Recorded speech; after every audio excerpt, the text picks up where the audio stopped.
Welcome to Kaya Biz here on Kaya 959, the award-winning business and finance show in the Telkom Radio Awards for 2023. It's a delight to have you with us, and if you've just joined us, you are joining us for a very special edition of the show this evening, where essentially we have our C-suite discussion. Kaya Biz in conversation with various business leaders of key organizations in South Africa, listed and unlisted. We'll also be speaking to entrepreneurs and giving you some insight from an economic point of view as to what we are seeing in terms of doing business in South Africa, especially as we look to wrap up the economic activity for the year that was 2023. Those of you joining us on our digital channels, please feel free to interact and engage. At Kaya on 959 is the account name to use. And of course, happy for you as well to use the hashtag of the show, hashtag Kaya Biz. We also have a studio audience that's with us who have been asking various executives some questions. And of course, happy to continue getting some of their thoughts with us too. If you don't believe that we have an audience, I've been doing this after every ad break just to convince you. Can we say Kaya Biz on 3? There we go. I guess you can sense my excitement, right? It's not every day we have a studio audience with us within the studio. But tonight we're going to take a look at a very important company. And given that we've been talking about consumers being under significant economic pressure, how many of you have recently ordered takeaways using Uber Eats? Yay? Nay? Have a conversation with someone who's in charge of the growth and strategic direction of Uber Eats for Sub-Saharan Africa, the general manager there, Nakampe Molewa, who joins us now to give us some insights. Such a pleasure to have you with us, sir. Good evening. Good evening. Yeah, thanks for having me. I'm glad to see so many people use Uber Eats. I'm tempted to ask them to take out their phones and show us their app, and we can see their most recent orders, right? Our bonuses are counting on you. Definitely. But you have such an interesting job, and looking at your history, you've worked for other organizations right across the continent, Middle East and Africa. So essentially operating across the continent is nothing new to you. No. I think it gives you a lot of perspectives. I mean, I was with Coca-Cola for 11 years. Yeah. And part of that was spent being the franchise director for East Africa. So looking after 6 countries there, Uganda, Ethiopia, and the Horn of Africa. And before that, I was a strategy manager for Southern and East Africa business unit, looking after 18 countries for their strategy. So, gotta give you a different perspective on Africa. Where, what makes it tick. Yeah. Each country is so different, and the dynamics are so different. So it's important to understand those nuances.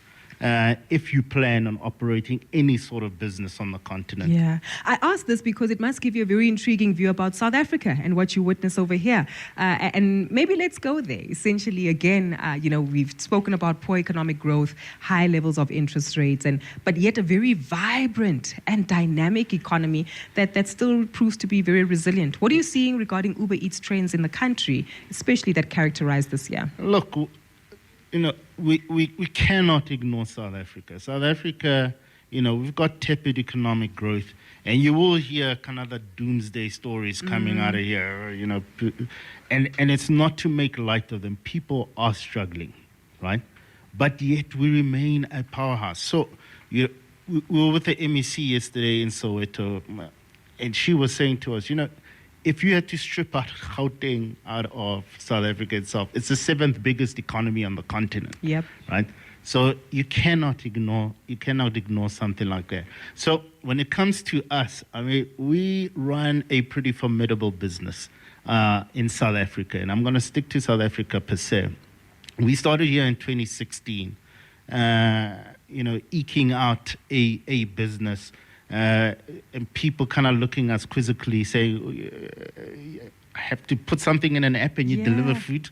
I must tell you, I was one of those that said, but I can call these stores directly, so why do I need to go through an app? And now I hardly call anymore. And those of us who remember the other competitor, you'd remember they had the fridge magnet. Yes. And the menu, and they just stick on the fridge, and you flip through it, and then you call and you go pick. So it was a sunset industry. It was a sunrise industry because nobody understood it. Nobody trusted it. And we struggled to kind of get momentum because we had to convince you. Then COVID happened. For all the bad and the disaster that COVID wrought on this country and globally. I know we lost loved ones, businesses closed, but what it did do is that it started to change habits. When people couldn't move around, you couldn't go to shops, then it's where businesses like ours started to come to the fore. Because then people really understood the value of like, I'm at home, I cannot move, I cannot go to the stores. Yeah. But if I push this app and a few buttons, order it, transaction processed, if the app works and if the process works perfectly, then somebody magically appears at your door with everything that you're asking for. And it is only after that we knew we had a very solid product. We knew we had a very, very good use case. And COVID, I think, proved it for us. And then I think since COVID, we've never looked back. We've had a very, very good business that is growing in South Africa, not just in South Africa, but in sub-Saharan Africa, where opportunity is immense. Let's keep to South Africa for just a moment, because I also recall, at one point we thought Uber Eats was just about food and takeaways, but you've really broadened your spectrum of items that one can actually purchase there. Number one, that can't be easy, so take us into the business conversations that take place to make sure you can go to Tato, Jabu, Gugu, to make sure that you can source from, and by that I mean the big name companies, to source their supplies, but of course also making sure that you have the necessary ecosystem to add to the value chain there. Look, essentially, when you look at it and you break it down, if you break our business down to nuts and bolts, we're a business that essentially puts a buyer and a seller together, but we move something from A to B. And that doesn't necessarily have to be food, of course. So we thought, if we can move food, right, there must be other things that we can move. And the analogy that I love. So we think of our business as the mall of Africa, right? And if you guys think of a mall, right, a mall's got a few components that make it work. The biggest, most central thing in any mall is the food court. Every mall has to have a food court. So we deliver. That's our bread and butter. That's what we deliver. That's how business started. We deliver that food to you.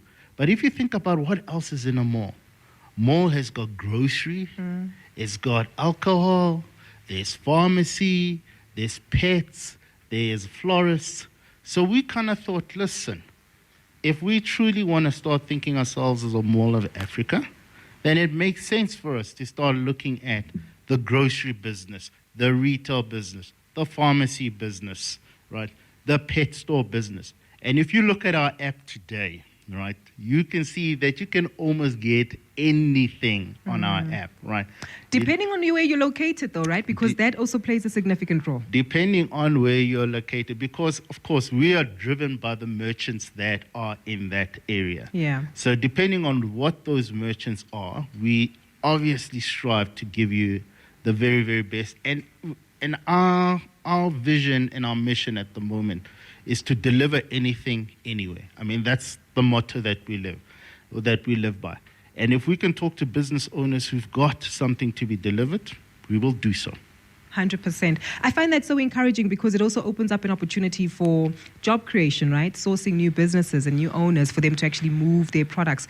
Maybe share some facts and figures with us in terms of the multiplier effect with regard to job creation and economic opportunities you create, especially if we take into consideration that many South Africans are unemployed, and it's platforms like Uber Eats and those on the sharing economy that have allowed individuals to actually broaden their income generating opportunities. Yeah. I mean, some quick fire rapid stats that I can throw out.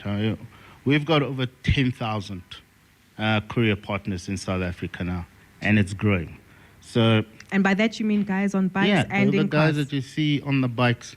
And if you want to think about the impact this sort of businesses have, 10 years ago, if you looked at South Africa, we were not a motorbiking country. Motorbikes were for recreational purposes, something you took out on a weekend and you did your so-called Harties run and come back and have lunch, right? But because of industries like us, imagine what that's happened to the motorbiking industry. You got mechanics, you got people who are selling motorbikes at the moment, right? Servicing these 10,000 people.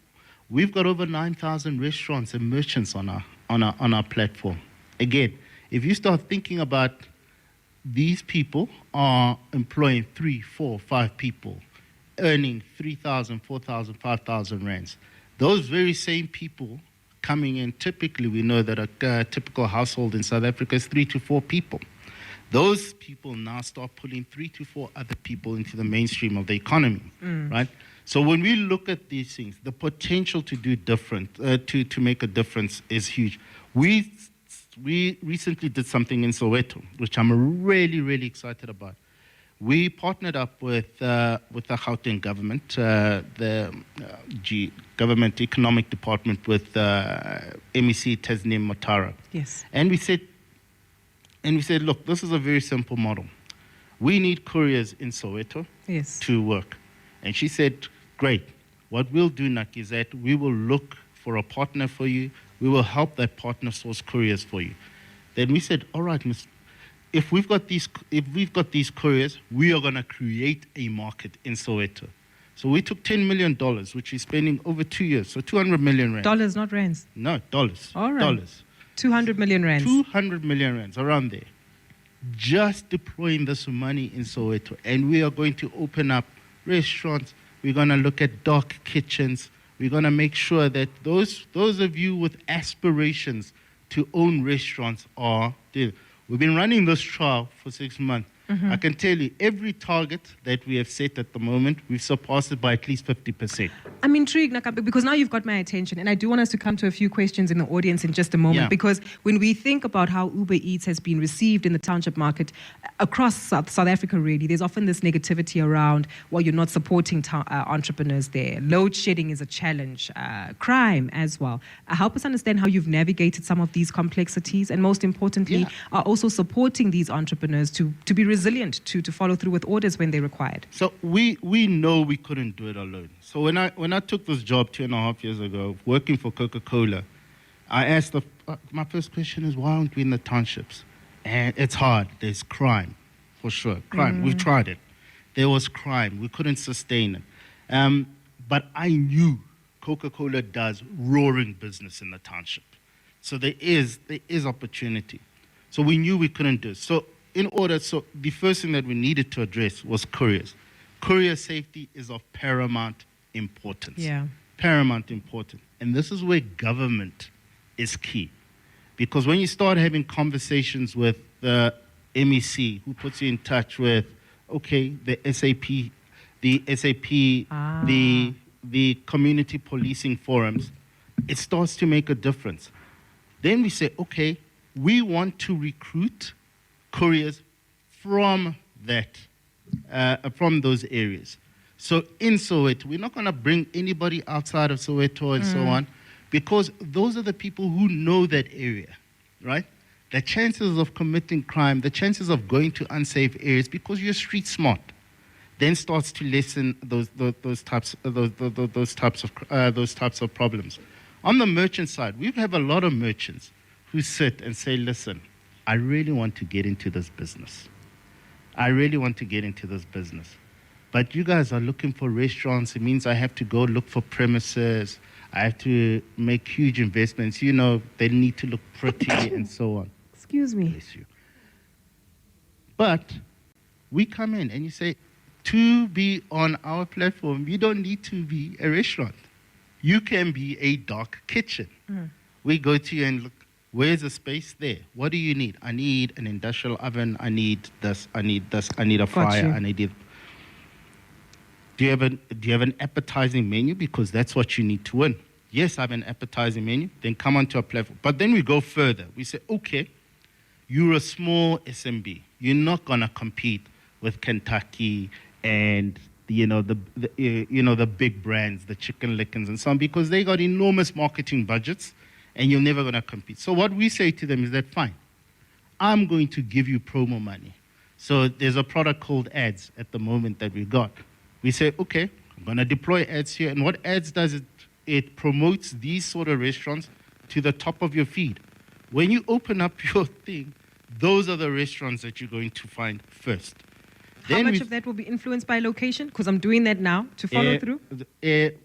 Location is important. Okay. So because we work on radio. But go to Soweto. So then we have cuisine weeks. I hope you guys like the buy one, get one free. If you guys are real All right, those are like our most successful campaigns. We say to these restaurants, these SMBs, if you guys want to participate in buy one, get one free, we finance that for them. Got you. So and that- do you also assist, I guess, with the backgrounds, the load shedding, the inverters, the Yes. generators, So capital in our new sometimes? in new verticals, we got a project called Project Kanisa. Project Kanisa, what it is that we look for alternative power supply for some of our merchants, right? Yeah. We then take on the risk of buying most of that, I think up to 70% financing of that. We then put in caveats, obviously, right? In order to qualify for this, you must be on, the tablet must be on 70% of the day, or whatever it is.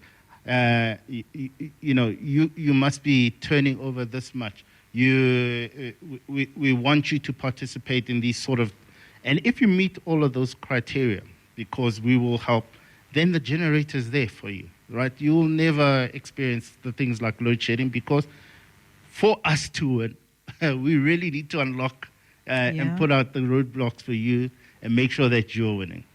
It's got to be a symbiotic relationship. Definitely. Otherwise, it doesn't work. Quid pro quo. I like that we're sourcing solutions and doing so in collaborative efforts, right, with government, with restaurateurs, with individuals who are part of the ecosystem in order to build the level of success here. Happy to take one question from one of our audience members.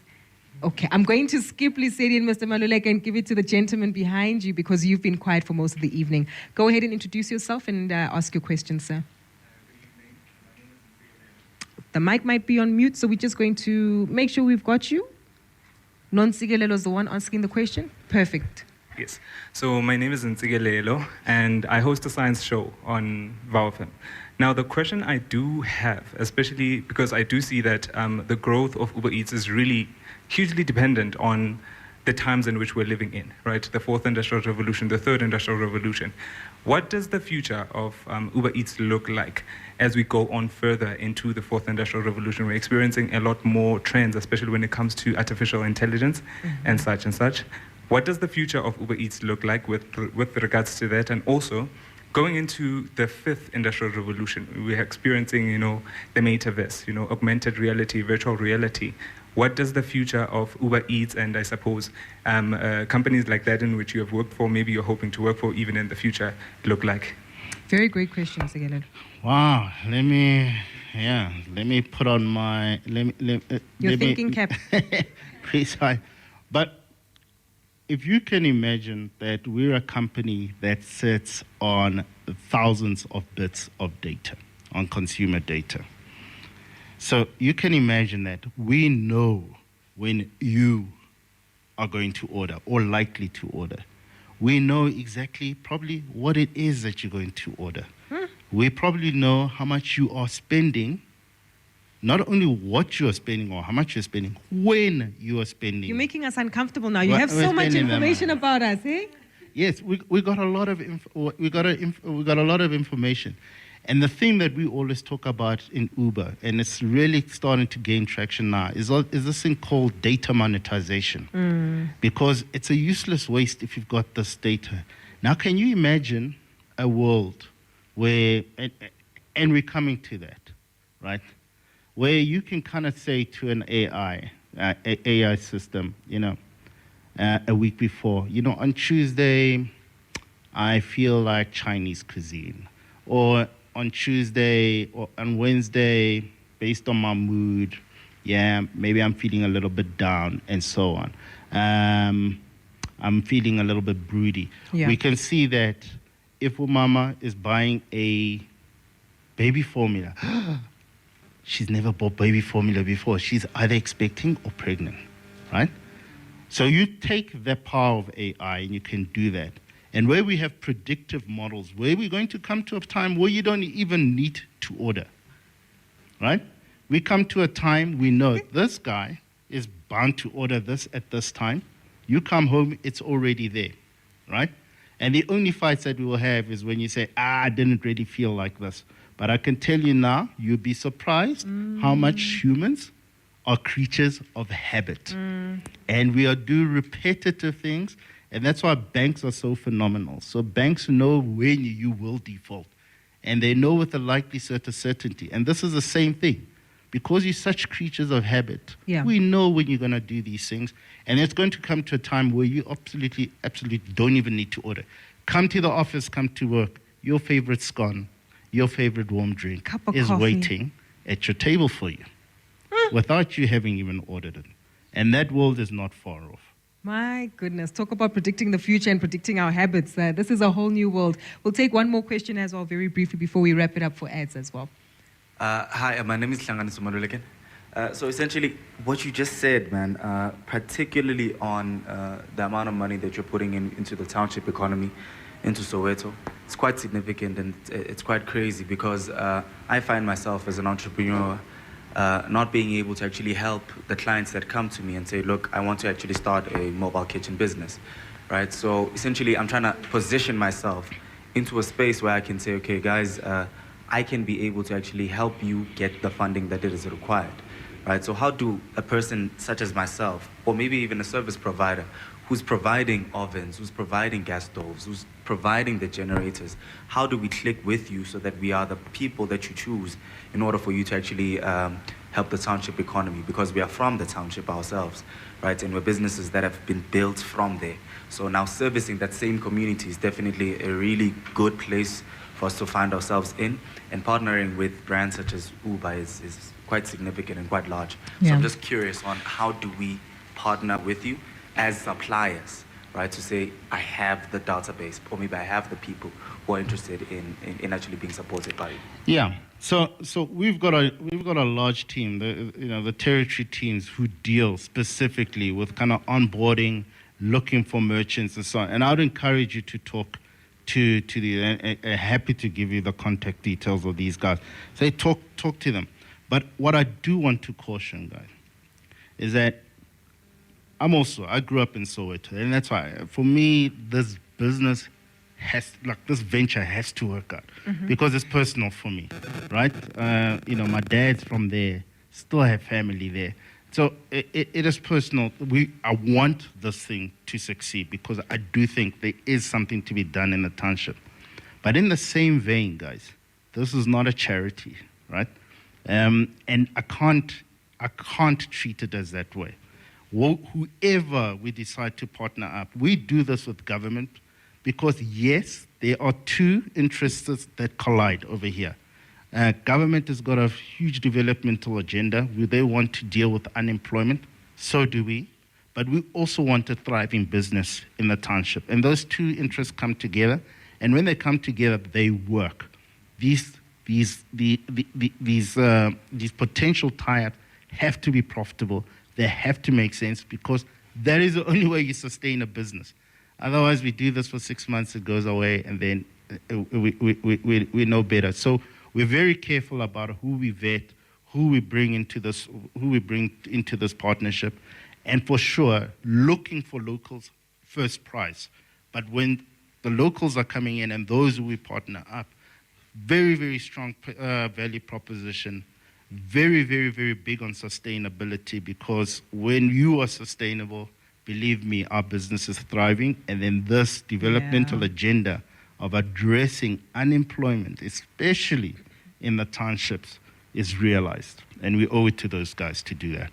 100%. Very valid questions, and thank you so much for asking them. Very critical, and I'm glad that you've given us some insight. I must tell you, I think we're all encouraged by the solutions and the collaborative efforts that you're bringing forward. So what can we expect in 2024 when it comes to Uber Eats doing business in South Africa? Yeah, so food is going to be the mainstay of our business. But guys, is it Uber Eats? Is it Uber Leaks? Is it Uber? Yes. That is a very, very big bet for us. And we've got this thing, this business line called grocery and retail.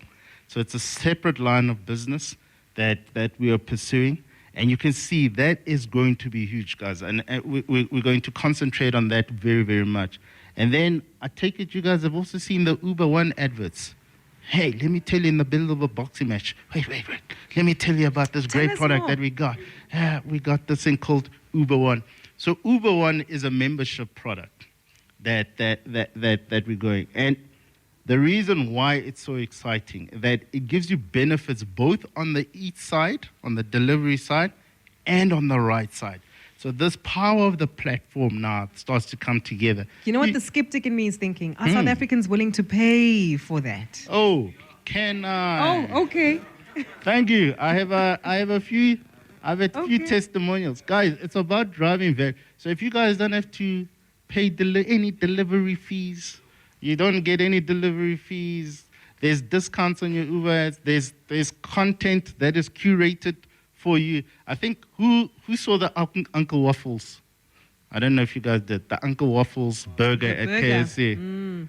Guys, the Uber One people have been munching on that thing long before the rest of you came into play, right? So there are benefits to it. Absolutely. The benefits of what's going to drive the foot traffic. And from the numbers that we've seen, got you. We're in good hands in South Africa. Truly appreciate your insight today and the details you've given us. And I guess, just taking a closer snapshot into what we as South African consumers are doing. So it's quite clear. We're ordering, we're eating. Next, the orders will be coming to our doors before we've even placed the order. And I can imagine that December is also going to be filled with a hive of activity. Absolutely. So we're looking forward to it. Thank you so much for your time, Mr. Molewa. Thank you. Fantastic. That was my guest this evening, the General Manager for Uber Eats for Sub-Saharan Africa, Nakampe Molewa, giving us some details into the innovative solutions that Uber Eats is bringing about, and more so, also actively contributing to entrepreneurship and innovation in the country. It is 20 minutes after 7 o'clock. We were meant to take ads at 7, but we've had fun with this conversation. So we're going to take a quick breather and, of course, to bring you back to the business agenda. We have spoken to all these business leaders about doing business in the South African economy, but now we're going to shift gears and actually talk about South Africa's economy. GDP figures came out for the third quarter of this year. Not too impressive, but also not surprising. We'll talk about this, of course, some of the threats and concerns around unemployment in the country, and most importantly, how you and I as consumers need to prepare ourselves for ongoing concerns within our economy in the year ahead. Economist Kanyisa Pika will join us just after this, but it's 20 minutes after 7 o'clock.